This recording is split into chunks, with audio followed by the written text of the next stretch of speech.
Thrithallur Kamala Nehru memorial vocational higher secondary സ്കൂളിന്റെ ആഭിമുഖ്യത്തിൽ ലഹരിവിരുദ്ധ സമ്മർ വെക്കേഷൻ ഫുട്ബോൾ ക്യാമ്പ് ആരംഭിച്ചു.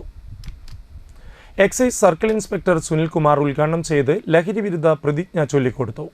പാടാനപ്പള്ളി പഞ്ചായത്ത് AKG മിനി സ്റ്റേഡിയത്തിൽ നടന്ന ചടങ്ങിന് PTA പ്രസിഡന്റ് ഷെബീർ അലി അധ്യക്ഷത വഹിച്ചു.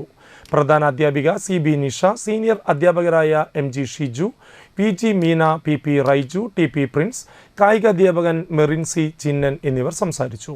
എക്സൈസ് അസിസ്റ്റന്റ് ഇൻസ്പെക്ടർമാരായ PV Dakshinamoorthy, Sudheeran, preventive officer PK Unnikrishnan തുടങ്ങിയവർ പങ്കെടുത്തു. ക്യാമ്പിന് സന്തോഷ് ട്രോഫി മുൻ ക്യാപ്റ്റൻ രാഹുൽ രാജ് നേതൃത്വം നൽകും. Assistant coach Vishnu, school football team captain ശബരിനാഥുമാണ്. നിങ്ങളിവിടെ കളിക്കാൻ കൊണ്ടുവന്നപ്പോൾ തന്നെ അവർ കൂടുതൽ പേര്, ഇപ്പോൾ കൂടുതൽ അമ്മമാരാണ് ഇവിടെ കാണുന്നത്, ടീച്ചേഴ്സും ഉണ്ട്, അച്ഛന്മാരും ഉണ്ട്.